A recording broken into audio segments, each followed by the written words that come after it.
అందరికీ నమస్తే అండి. పార్వతీ జయజమ్మ ఛానల్కు స్వాగతం.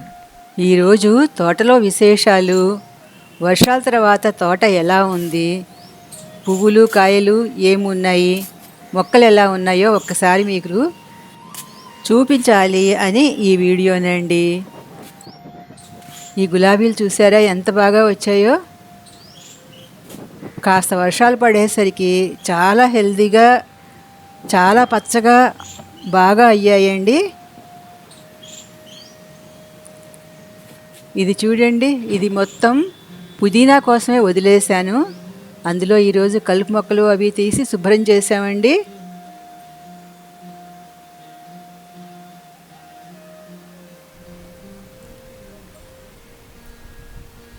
ఈ ఒక్క టబ్బు మొత్తం పుదీనాకే వదిలేశాను.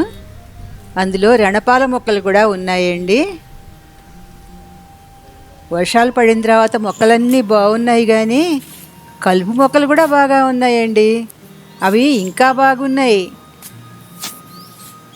వాటికి ఏ మందులు వెయ్యక్కర్లేదు, ఏ బలం మందులు వెయ్యక్కర్లేదు. ఈ సన్నజాజి చూడండి, చాలా బాగా పూస్తోందండి. దీని స్పెషల్ ఏమిటి అంటే మొగ్గలు చాలా పెద్దగా ఉంటాయి. వర్షాల తర్వాతే ఇలా అయ్యిందండి. వేసవికాలం చాలా తగ్గిపోయాయి. ఈ మామిడి మొక్క చూడండి, చక్కగా పూత పూసింది. పునాస మామిడి కాయలు ఎన్ని ఉంటాయో చూడాలండి. చాలా పూత రాలిపోతోంది.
వాటర్ క్యాన్లు పైన కట్ చేసిన తర్వాత ఇలా మొక్కలు పెట్టానండి.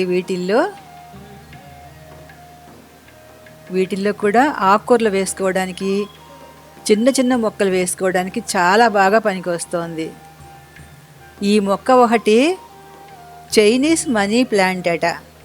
అది సరస్వతి ఆకు అని నర్సరీలో వాళ్ళు ఇచ్చారు, కానీ అది సరస్వతి ఆకు కాదండి, చైనీస్ మనీ ప్లాంట్ అట. ఇక్కడ చూడండి, దోసతీగ పడి మొలిచి కాయ కాసింది, పండింది కూడానండి. ఇంతకుముందు 2-3 కాయలు వేరే వేరే చోట వచ్చింది, అది చూపించాను కూడా మీకు. ఇక్కడ ఇంకొకటి వచ్చిందండి.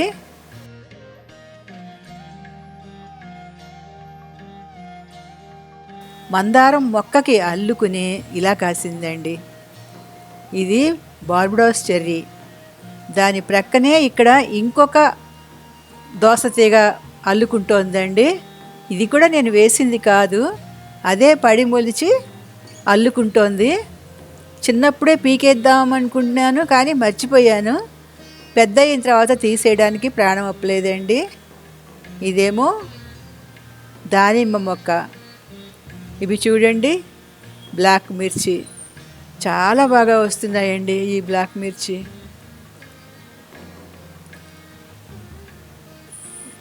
ఇంకా పెద్దగా అవ్వలేదు, చాలా ఘాటుగా ఉంటాయి. ఇక్కడ నేను సొరపాదులు, బీరపాదు పెట్టాను. బెండ మొక్కలు కూడా పెట్టానండి, చక్కగా మొలిచాయి. అవి పైన చిన్న పందిర్లాగా కూడా వేశాను. వాటికి అల్లుకోవడానికి రెడీ అవుతున్నాయండి.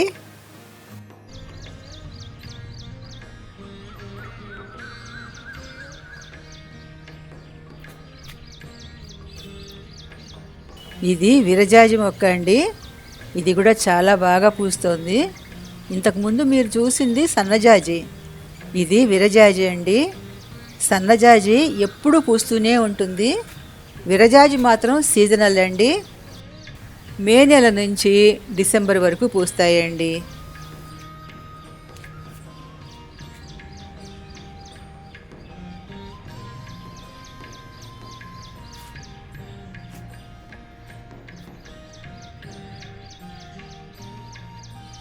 ఇక్కడ చూడండి, కాకరకాయలు కూడా బాగానే కాస్తున్నాయండి. పాకించడానికి మరి సరి అయిన పందిరి లేదు, కానీ ఎలాగో ఒకలా పాకుతున్నాయండి. పందిరి వేయటానికి ఇక్కడ అనుకూలంగా లేదు, వీలు పడదు పందిరి వేయడానికి.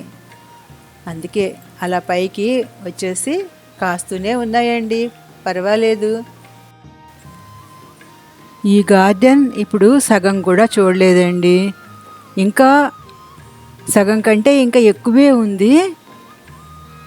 ఇంకా దోసకాయలు ఉన్నాయి హార్వెస్ట్ చేసుకోవాల్సినవి, గోంగూర ఉంది, ఇంకా మిగతా ఆకుకూరలు ఉన్నాయి, లెట్యూస్ ఉంది, వంకాయలు ఉన్నాయి. ఇవన్నీ నెక్స్ట్ వీడియోలో మళ్ళీ చూద్దామండి. ఇప్పటికే వీడియో పెద్ద అయిపోతుంది కదా, అందుకే ఇంకా ఆపేయాలనుకుంటున్నాను.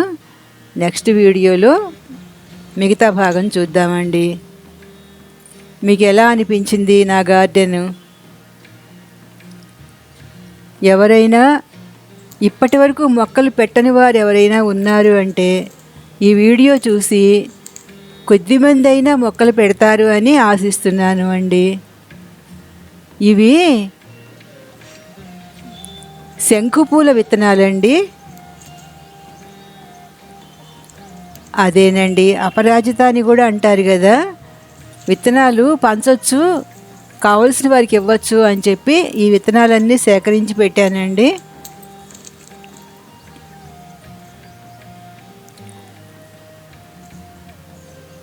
ఇంకా పూల మొక్కలు, ఇంకా కొత్త విశేషాలు అన్నీ నెక్స్ట్ వీడియోలో చూద్దామండి.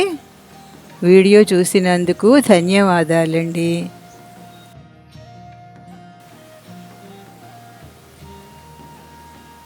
మీకు ఈ వీడియో నచ్చింది అనుకుంటున్నానండి.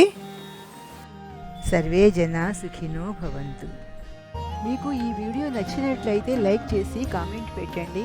కొత్తగా చూస్తున్న వారు అయితే సబ్స్క్రైబ్ చేసి బెల్ ఐకాన్ క్లిక్ చేయండి. థ్యాంక్ యూ అండి.